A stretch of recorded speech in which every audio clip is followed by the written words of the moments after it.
पंजाब में किसानों द्वारा जलाई जा रही फसल और पराली जलाने की संख्या में काफ़ी अंतर है।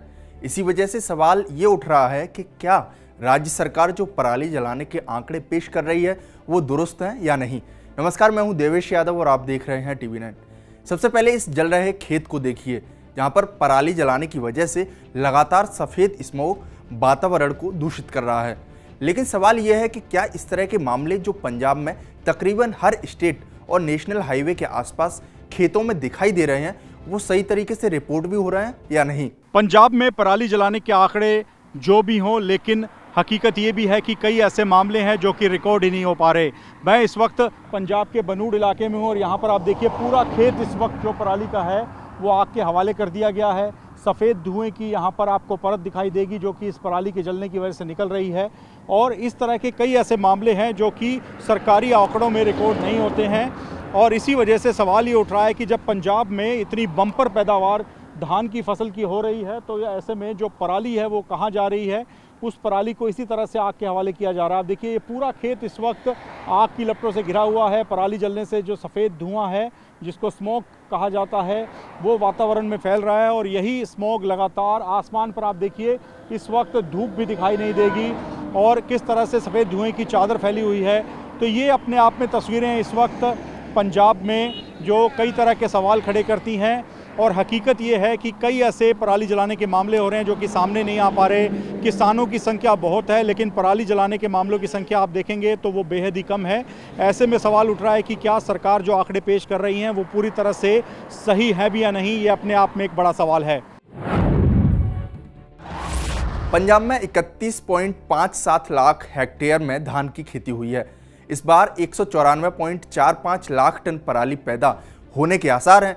पराली का निस्तारण करने के लिए सरकार ने ईंट भट्टों में पराली के पैलेट्स बनाकर 20% ईंधन की जरूरत को पूरा करने के लिए कहा है।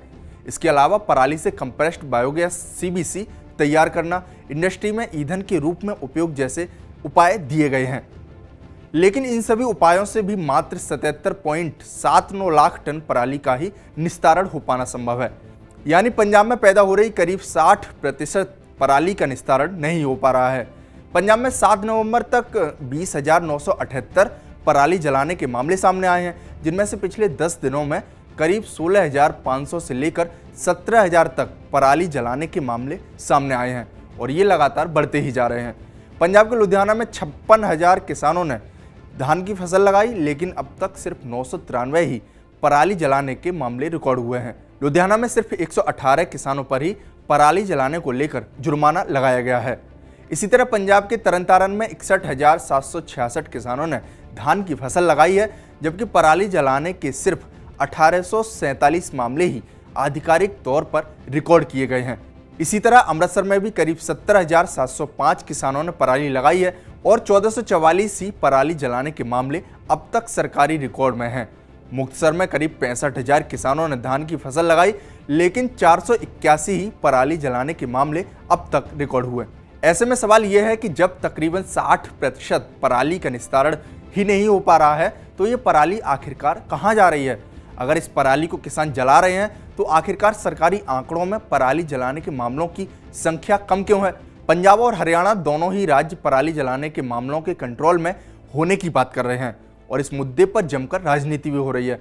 इस पूरे मामले पर पंजाब आम आदमी पार्टी का कहना है कि सुप्रीम कोर्ट ने अकेला पंजाब को ही इस समस्या के लिए जिम्मेदार नहीं ठहराया है, बल्कि राजस्थान, हरियाणा और उत्तर प्रदेश जैसे राज्य भी इसके लिए जिम्मेदार हैं और केंद्र सरकार को राज्यों की मदद करनी होगी ताकि किसानों को पराली जलाने से रोका जा सके।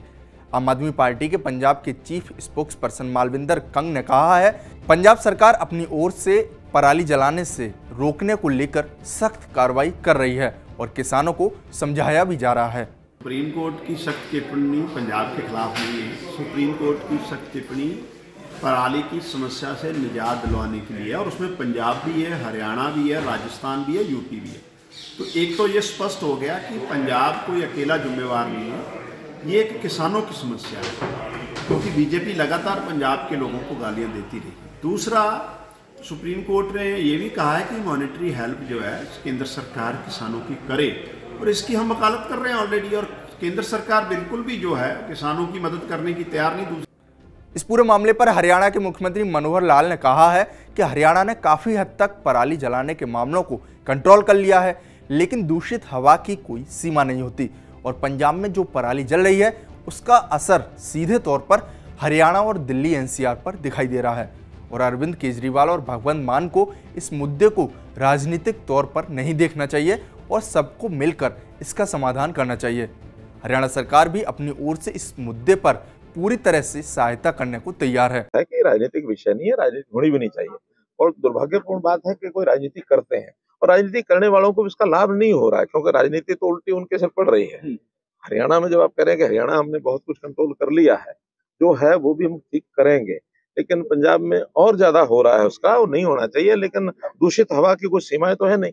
जो पंजाब में पराली जलती है, लॉस तो उसका जनता को, हरियाणा की जनता को भी हो रहा है, दिल्ली को भी होता है, सब होता है। लेकिन हम उसको मिलकर के उस समस्या का समाधान करें और पराली जलाने वाले जो किसान है वो न जलाएं, उनको सुविधाएं, उनको सब्सिडी, उनको इंप्लीमेंट्स ये सब उपलब्ध कराएं, ताकि, और आज पराली एक कमर्शियल चीज बन चुकी है, उसकी कीमत मिलती है, उसका उपयोग हो रहा है, तो इस ओर सबको बढ़ना चाहिए। मैं तो अपील करता हूँ, चाहे वो हमारे अरविंद केजरीवाल हो, चाहे भगवंत मान हो, हमारी आवश्यकता, किसी प्रकार की सहायता की आवश्यकता हो तो हम हमेशा देने के लिए तैयार हैं। पंजाब में धान की फसल की कटाई अपने अंतिम दौर में है और ऐसे में किसान यही प्रयास कर रहे हैं कि वो जल्द से जल्द अपने खेत से धान की फसल को हटाएं और सब्जी और गेहूं की लगने वाली अगली फसल की बुआई शुरू कर दें। इसी वजह से इस धान की फसल की कटाई के अंतिम दौर में पराली जलाने के मामले भी पिछले 10 दिनों से लगातार बढ़ते ही जा रहे हैं। आपको हमारा ये वीडियो कैसा लगा हमें कमेंट बॉक्स में जरूर बताएं। साथ ही हमारे चैनल को सब्सक्राइब करना ना भूलें।